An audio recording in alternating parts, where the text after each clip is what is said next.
मेरा नाम दिव्या जायसवाल, रसायन विज्ञान प्रवक्ता, APCN memorial girls inter college Lucknow से। स्टूडेंट्स क्लास 11th में केमिस्ट्री में चैप्टर 1 रसायन विज्ञान की कुछ मूलभूत अवधारणाएं, that is some basic concepts of chemistry. आज इस चैप्टर का हम 5th लेक्चर करेंगे। ये 5th लेक्चर भी है और लास्ट लेक्चर भी है, तो थोड़ा ध्यान से इसको देखेंगे। तो चलिए आगे स्टार्ट करते हैं। आज के जो प्रमुख शिक्षण बिंदु हैं उसमें सबसे पहले हम पूर्व ज्ञान के बारे में बात करेंगे। जो हम पिछले लेक्चर में हम लोग सीख चुके हैं उसको यहाँ पे एक बार रिकैप्चुलेट करेंगे, रिवाइज करेंगे। उसके बाद आज की क्लास हम सीमांत अभिकर्मक के साथ स्टार्ट करेंगे। देन विलयनों में अभिक्रियाएं होती हैं, तो उसकी जो सांद्रता हम किन किन तरीकों से व्यक्त कर सकते हैं उसके बारे में सीखेंगे, जैसे कि द्रव्यमान प्रतिशत, मोल अंश, मोलरता और अंत में मोललता। तो चलिए आगे बढ़ते हैं। सबसे पहले पूर्व ज्ञान कि हमने पिछले लेक्चर में हमने क्या क्या पढ़ा था। उसमें हमने प्रतिशत संगठन के बारे में पढ़ा, सीखा कि कैसे उसके कैलकुलेट किया जाता है।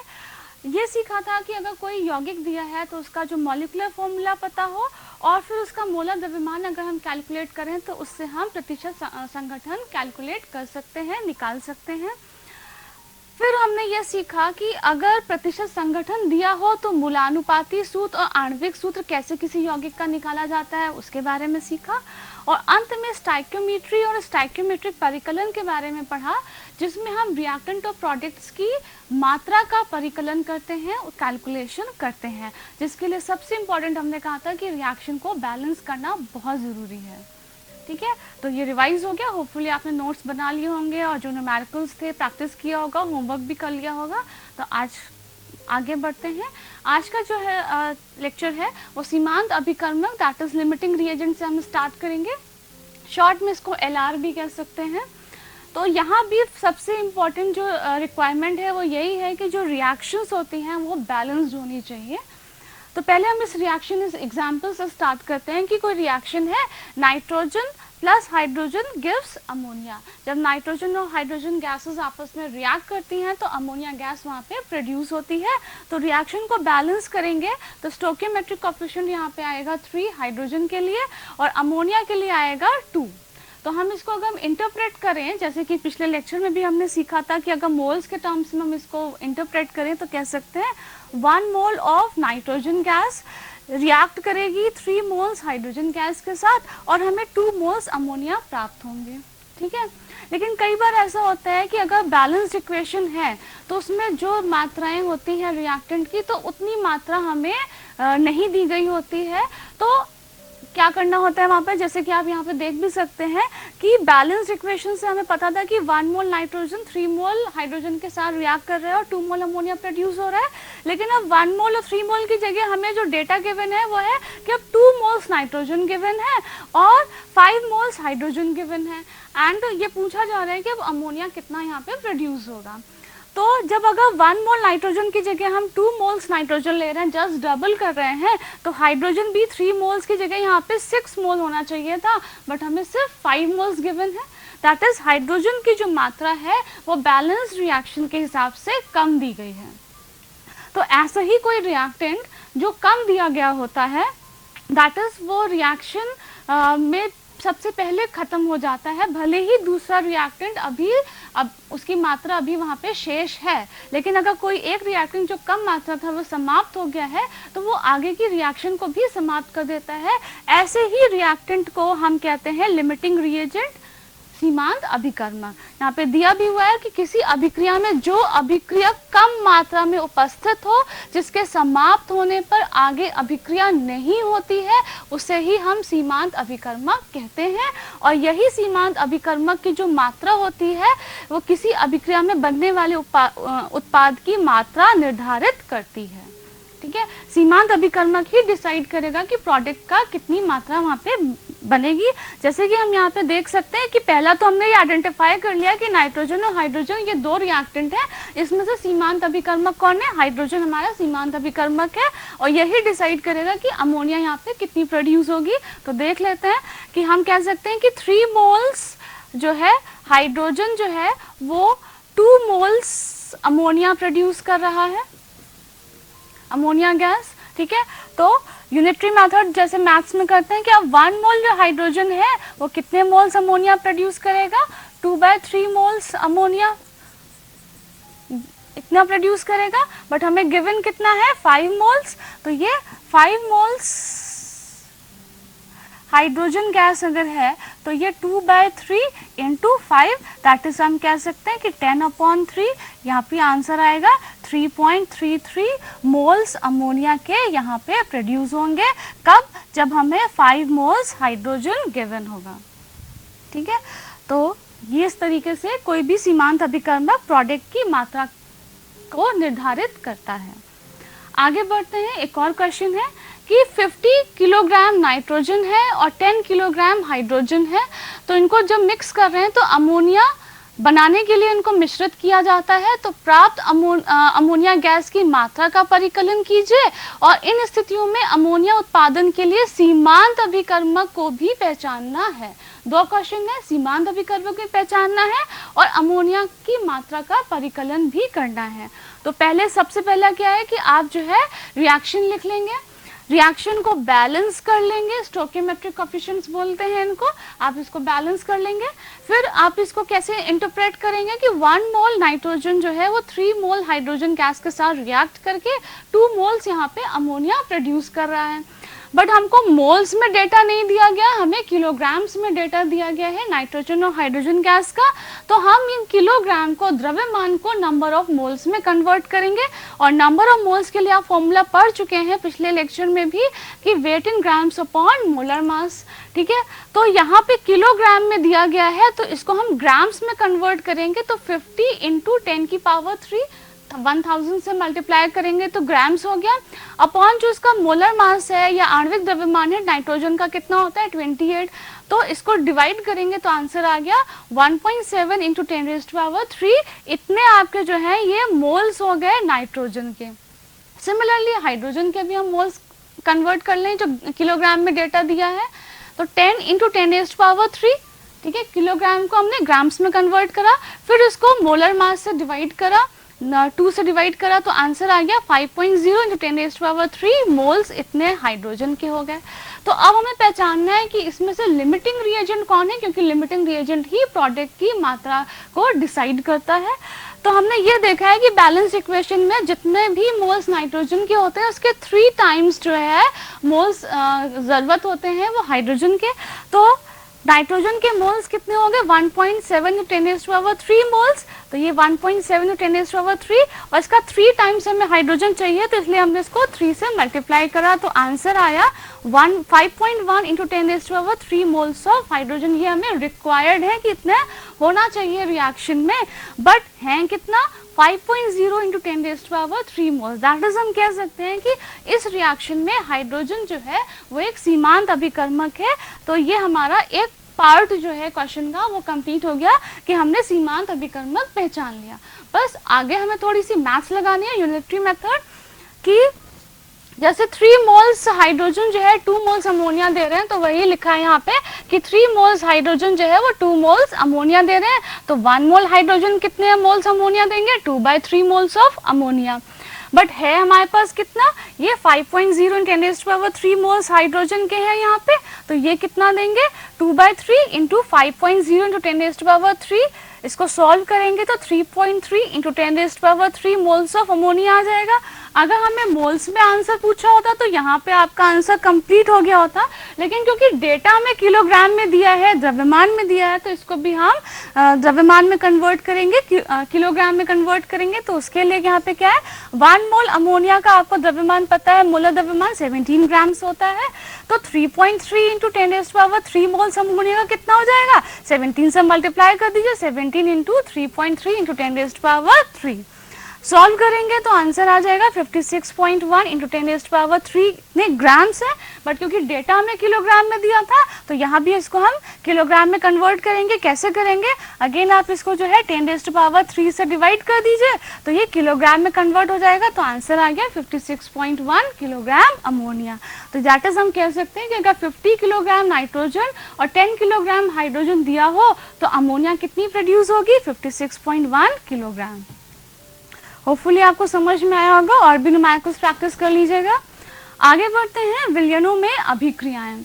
तो स्टूडेंट्स जितना भी क्लास में लैब में जो आप प्रैक्टिकल करते हैं, रिएक्शंस करते हैं, वो मोस्टली सभी रिएक्शन विलयन के फॉर्म में ही होती है, सोल्यूशन में ही होती हैं। तो जो सोल्यूशन होता है, सोल्यूशन क्या है, विलयन क्या है, ये दो या दो से अधिक पदार्थों के मिश्रण को, अब वो पदार्थ जो है वो किसी भी प्रपोर्शन में हो सकता है, किसी भी अनुपात में हो सकता है, और इनका एक समांगी मिश्रण होता है, तो उसी को हम कहते हैं सोल्यूशन।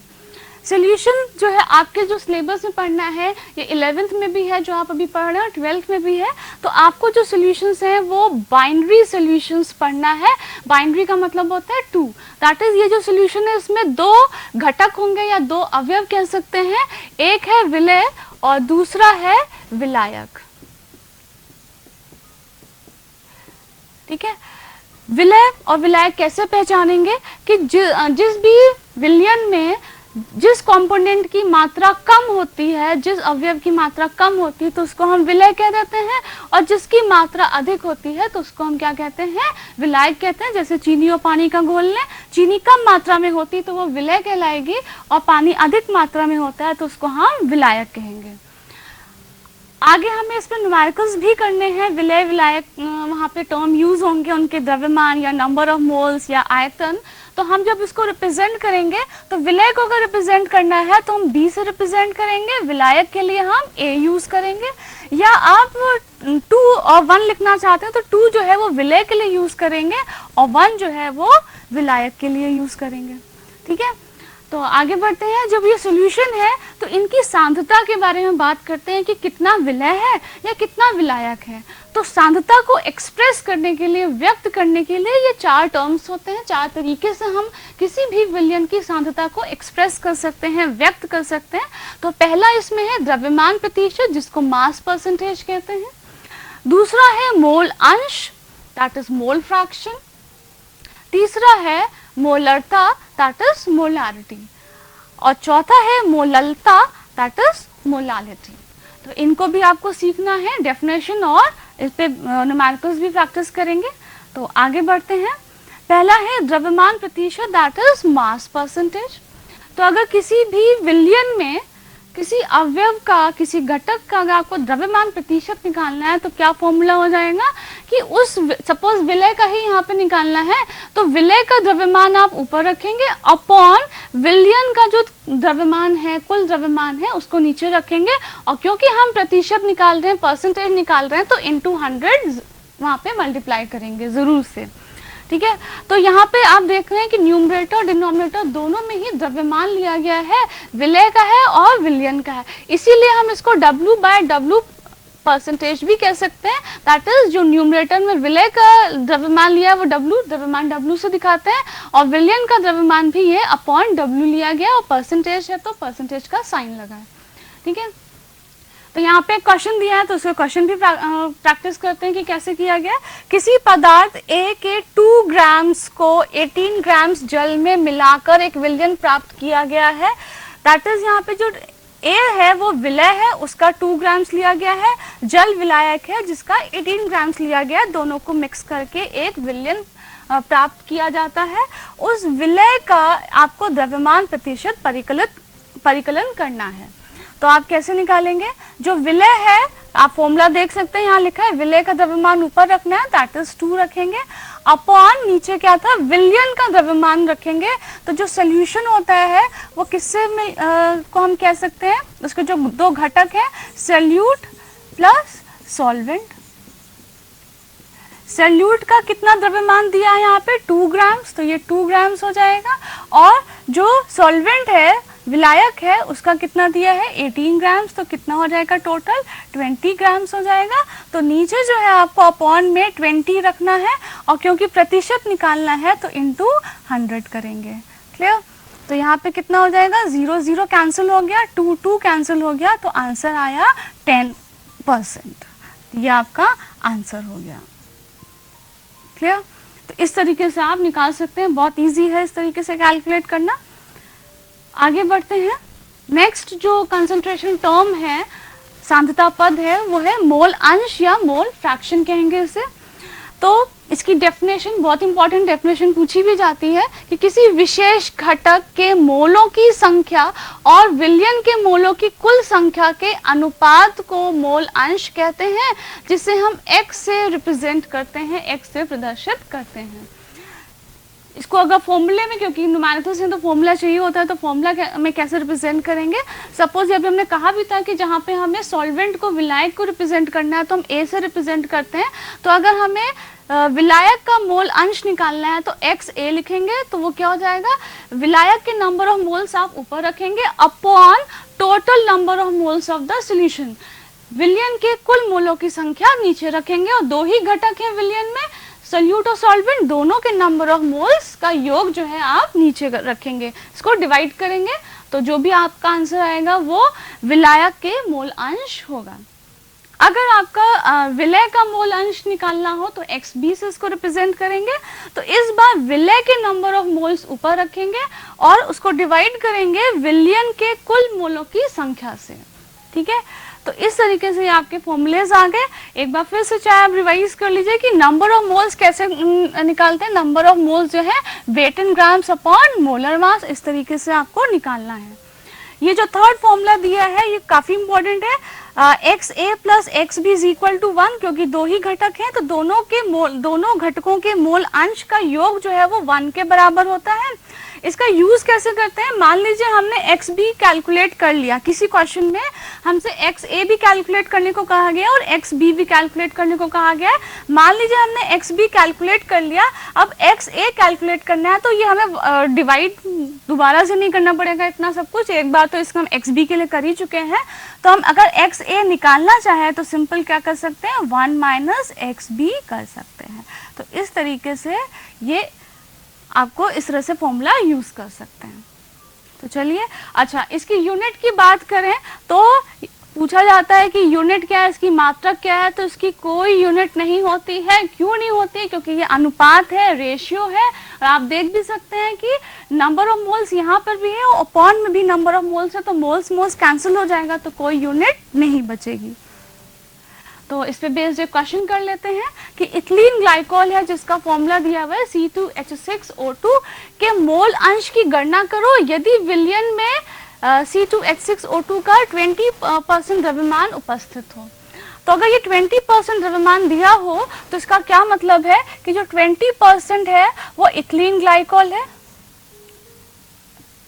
दैट इज हम कह सकते हैं कि ये 20 ग्राम्स, क्योंकि परसेंट का मतलब क्या होता है कि जो पूरा विलयन का द्रव्यमान है वो 100 ग्राम्स है, तो उसमें 20 ग्राम्स क्या हो जाएगा, सल्यूट ये C2H6O2 that is ethylene glycol, और जो 80 ग्राम्स है वो क्या हो जाएगा, जल हो जाएगा, पानी हो जाएगा, जो कि सॉल्वेंट है यहाँ पे। और अगर इसको टोटल 100 ग्राम्स करेंगे तो वो हो जाएगा सोल्यूशन दैट इज विलयन। ठीक है, अब हमको जो मोल अंश निकालना है यहाँ पे, मोल अंश, तो उसके लिए क्या फॉर्मूला होता है, हमें नंबर ऑफ मोल्स पता होने चाहिए। तो नंबर ऑफ मोल्स कैसे कैलकुलेट करेंगे, अभी हमने रिवाइज कराया, weight in grams upon molar mass, तो हमें weight in grams ethylene glycol का पता चल गया, तो ये हम NB निकाल रहे हैं, तो 20। अच्छा, मोलर मास कैसे निकालेंगे, तो ये फॉर्मूला दिया हुआ है और पिछले लेक्चर में आपने सीखा भी है कैसे निकालेंगे। 12 का कितना होता है परमाणु द्रव्यमान, कार्बन का परमाणु द्रव्यमान कितना होता है 12, और कितने टाइम्स आया फॉर्मूले में 2 टाइम्स, तो इसको 2 से मल्टीप्लाई करेंगे। हाइड्रोजन का परमाणु द्रव्यमान कितना होता है 1, और ये 6 टाइम आया तो इसको 6 से मल्टीप्लाई करेंगे। प्लस ऑक्सीजन का परमाणु द्रव्यमान 16 होता है और 2 टाइम्स आया है तो 2 से मल्टीप्लाई करेंगे, तो कितना हो जाएगा, ये 24 plus 6 plus 32, that is answer आ जाएगा आपका 62। तो इसको 62 से यहाँ पे डिवाइड करेंगे, नंबर ऑफ मोल 20/62 जो आएगा वो 0.32 इतने मोल्स हो जाएगा। ठीक है, Na कैलकुलेट करेंगे तो weight in grams upon molar mass, तो Na दैट इज सॉल्वेंट की बात करें, सॉल्वेंट का वेट इन ग्राम्स कितना है 80, और वाटर का भी आप फॉर्मूले से निकाल सकते हैं कि ये कितना होता है 18, तो बहुत ईजी है, तो 18 यहाँ पे कर लेंगे, तो यहाँ पे आपका आंसर हो जाएगा 4.44 मोल्स आ जाएगा। अब इसके बाद अगर आपको मोल फ्रैक्शन निकालना है और सिर्फ आपको इथिलीन ग्लाइकोल का निकालना है दैट इज XB, तो क्या हो जाएगा, number of moles of ethylene glycol यानी कि solute upon Na plus Nb। तो नंबर ऑफ मोल्स हमने निकाल लिए हैं, कितने हैं 0.32 अपॉन 0.32 प्लस 4.44। इसको सॉल्व करेंगे तो आंसर आपका आएगा 0.067। तो ये हमारा XB यही कैलकुलेट करना था। और अगर XA भी कैलकुलेट करना है तो 1 में से इसको सबट्रैक्ट कर दीजिए तो XA निकल आएगा। फिलहाल यहाँ पर नहीं करना है क्योंकि क्वेश्चन में नहीं पूछा गया है। आगे बढ़ते हैं, मोलरता दैट इज मोलारिटी। तो यहाँ पे डेफिनेशन, अगेन डेफिनेशन बहुत इंपॉर्टेंट है, 1 मार्क में पूछी जा सकती है कि 1 लीटर विलयन में उपस्थित विलय के मोलों की संख्या को मोलरता कहते हैं। इसे कैपिटल M से प्रदर्शित करते हैं।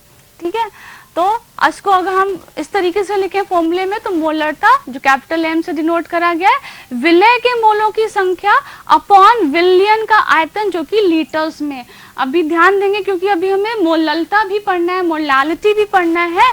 तो यहाँ पे ये विलयन लिया गया है, ध्यान दीजिएगा, और यहाँ पे जो आयतन लिया गया है वो लीटर्स में दिया गया है। ठीक है, अगर इसको हम फॉर्मूले में लिखें तो विलय के मोलों की संख्या, मोल्स को किससे बताते हैं N से, और विलय के मोलों की संख्या तो NB लिख लेंगे, और आयतन है विलयन का तो इसको V से लिखा है, कैपिटल V से, और लीटर्स में है।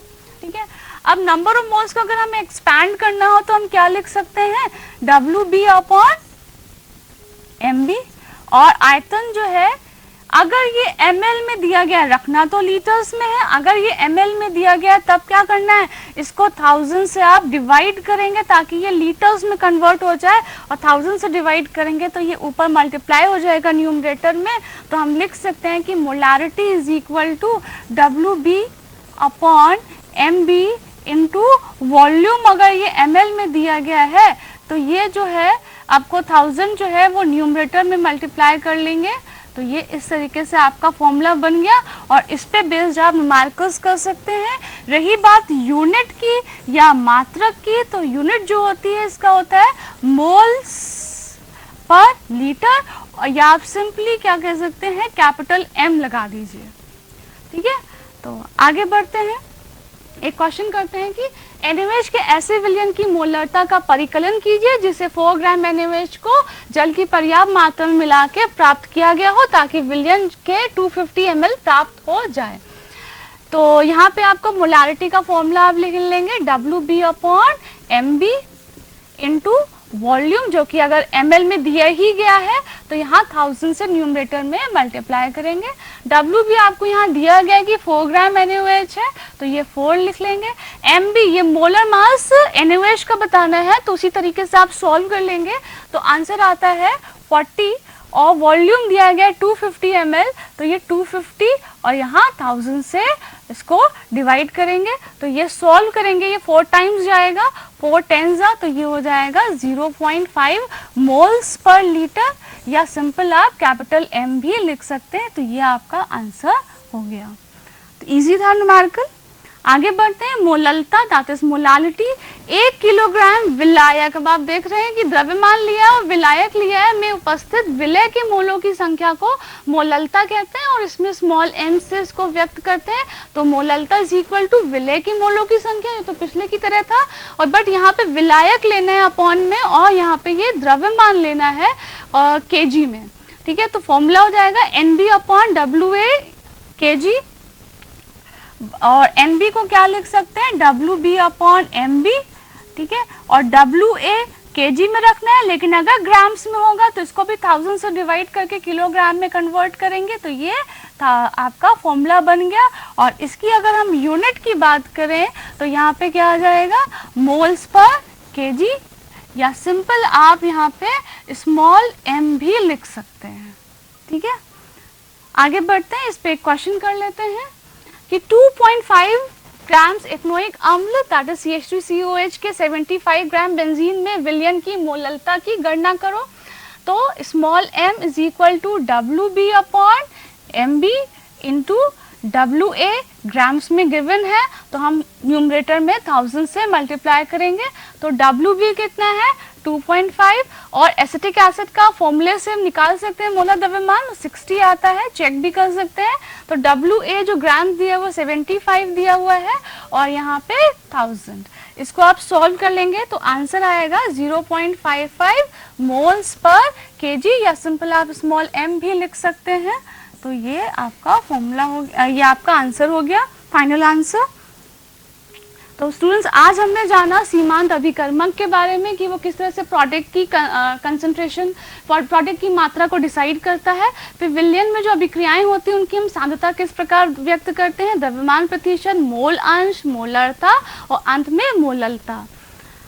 आज का गृह कार्य नोट कर लीजिए स्टूडेंट्स, ये एक रिएक्शन है कि A plus B2 gives AB2 balanced है में निम्नलिखित अभिक्रिया मिश्रणों में सीमांत अभिकर्मक यदि कोई हो तो आपको ज्ञात करना है। ये मिश्रण दिए हुए हैं और इनमें अब आपको जो है यहाँ पे इक्वल टू साइन लगा के आपको बताना है कि A सीमांत अभिकर्मक है या B। हर 5 मिश्रण दिए, पांचों में यही काम करना है। दूसरा है कि दूसरा क्वेश्चन है कि एक विलयन में बेंजीन का 30 द्रव्यमान प्रतिशत कार्बन टेट्राक्लोराइड में घुला हो तो बेंजीन के मोल अंश की गणना कीजिए। बिल्कुल ऐसा क्वेश्चन हम लोग प्रैक्टिस कर चुके हैं अभी आज के लेक्चर में। थर्ड क्वेश्चन है यूरिया के 0.25 मोलर 2.5 जलीय विलयन को बनाने के लिए आवश्यक यूरिया का द्रव्यमान की गणना कीजिए। तो यहाँ मोलारिटी दिया और आपसे WB पूछा गया है, तो आप फॉर्मूले में सारे वेरिएबल्स की वैल्यू दी है, सिर्फ WB अननोन है तो उसे आप कैलकुलेट कर सकते हैं। तो स्टूडेंट्स आज का ये लेक्चर भी यहाँ पे कंप्लीट होता है, साथ ही साथ चैप्टर भी कंप्लीट होता है। और आपको ऑनलाइन प्रैक्टिस के लिए कुछ स्टडी मटेरियल, कुछ प्रैक्टिस क्वेश्चंस चाहिए तो उसके लिए आप दीक्षा ऐप यहाँ डाउनलोड कर सकते हैं गूगल प्ले स्टोर से या iOS से। साथ ही साथ अगर आपको ये वीडियो दोबारा देखना है तो आप YouTube पे देख सकते हैं, उत्तर प्रदेश माध्यमिक शिक्षा विभाग के चैनल को सब्सक्राइब करके। और फिर भी कुछ क्वेरीज रह जाती हैं तो आप अपने कंसर्न टीचर्स से व्हाट्सएप पे जुड़े ही होंगे तो वहाँ पे उनसे आप डिस्कस कर सकते हैं। Thank you students.